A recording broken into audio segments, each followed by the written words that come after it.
La science en 5 minutes. Aujourd'hui, la base de la notion de la mole. Si c'est plutôt la masse molaire qui t'intéresse, ça fera l'objet d'une autre capsule. Alors, depuis le début des temps, l'homme a toujours été capable de nommer un mot en français ou évidemment en anglais, en italien, pour regrouper un paquet, une certaine quantité d'objets.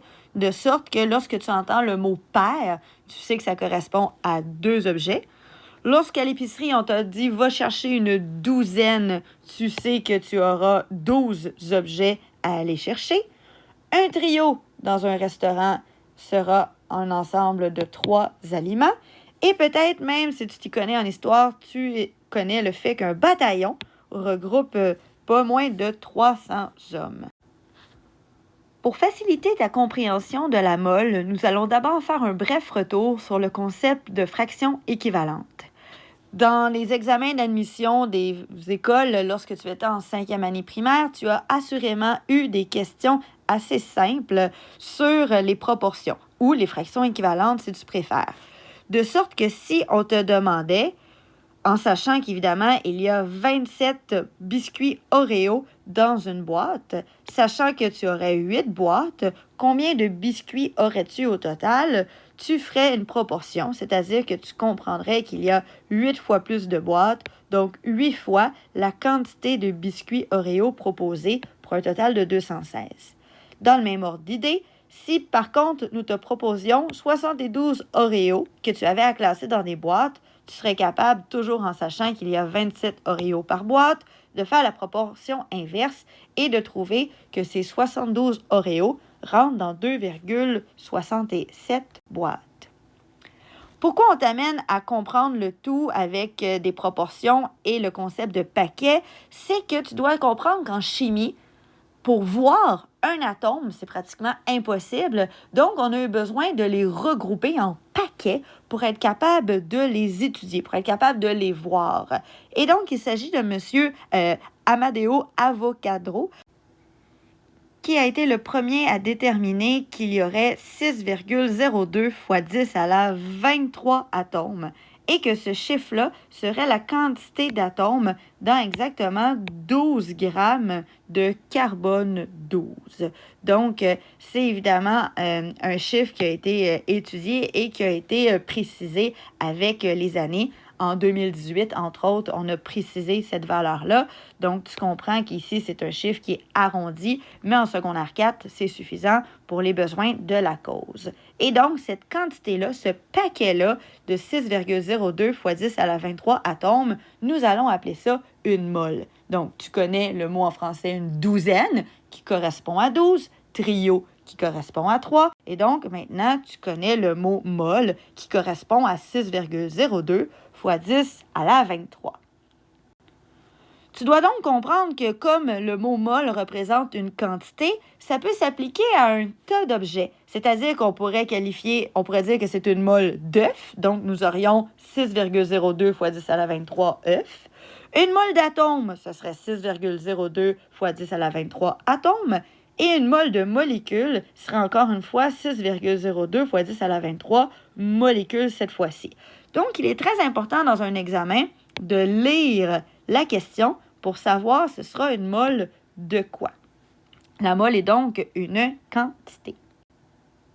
Sur ta calculatrice, assure-toi de bien utiliser le mode EXP, donc le mode exponentiel, qui, je te le rappelle, signifie fois 10 à la quelque chose.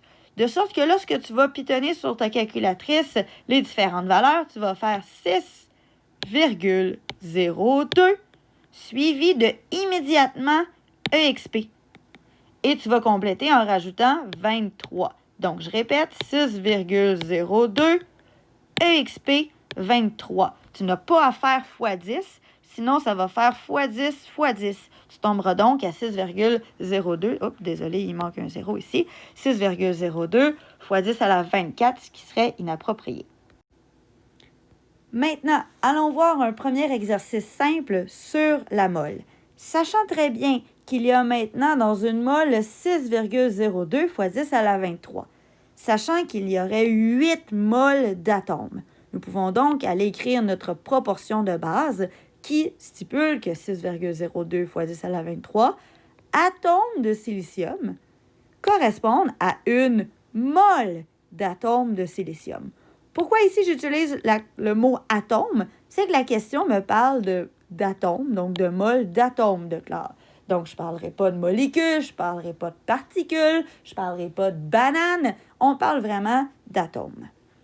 Et donc, en faisant la proportion, on veut savoir simplement si j'ai 8 moles. Donc, si j'ai 8 fois la quantité de base, combien de fois plus j'aurai d'atomes? Donc, c'est exactement la même manière que si je te disais il y a 12 atomes dans une douzaine. S'il y a 8 douzaines, il y en a combien de fois?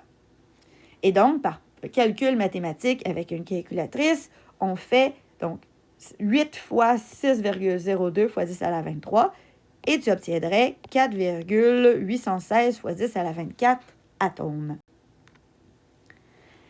Un exercice similaire, si cette fois-ci, on commence l'énoncé en te disant que tu as 1,204 fois 10 à la 24 atomes de silicium, combien est-ce que tu as de moles? Ça revient encore une fois à si je te disais que tu avais 1,204 fois 10 à la 24 œufs et que tu avais à les regrouper en douzaines. Donc, tu partirais avec la proportion 6,02 fois 10 à la 23 sur une mole. Tu complètes en allant identifier de quoi il est question. On parle d'atomes de silicium, donc tu complètes avec atomes de silicium. Et comme cette fois-ci, on te propose une quantité d'atomes, contrairement à l'autre exercice où on te proposait un nombre de moles, tu vas aller écrire le nombre d'atomes au numérateur si, bien évidemment, tu as mis ton nombre d'atomes au numérateur à gauche. Et encore une fois, par principe de proportion, tu vas te rendre compte que tu avais bel et bien 2 moles. Pourquoi? Tu constates qu'en simplifiant tes unités, les mots atome et atome s'éliminent et donc tu obtiens 2 moles. Si cette fois-ci, on te dit que tu as 4 moles de molécules d'eau et on te demande combien est-ce que ça fait, combien ça donne en termes de molécules d'eau.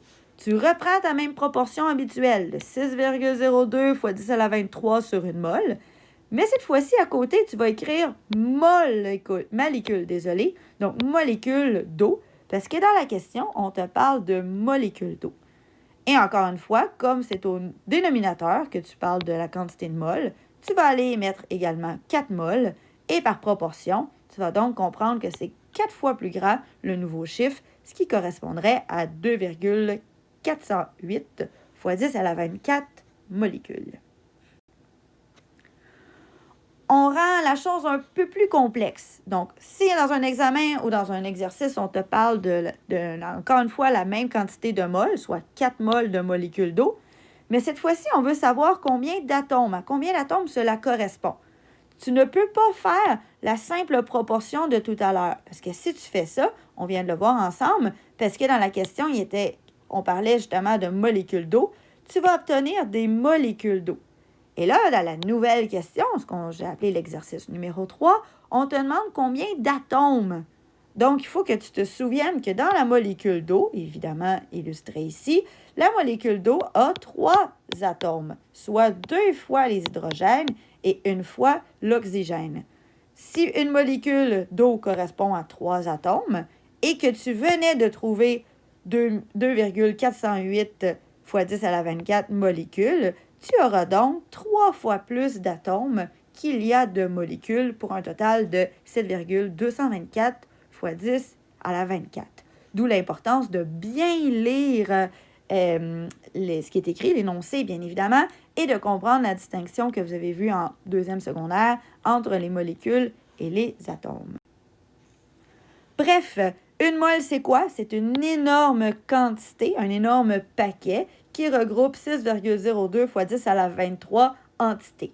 Ici, donc, on te représente une molécule d'eau, 3 molécules d'eau, 20 molécules d'eau, mais encore, voir visuellement 20 molécules d'eau, ce serait quelque chose d'impossible. Donc, on les a regroupées pour faire ce qu'on appelle une mole. Et le mot mole peut s'appliquer à une mole de molécules, une mole d'atomes, une mole de banane, évidemment. Voilà, j'espère que cette petite vidéo t'a aidé. Bonne fin de journée!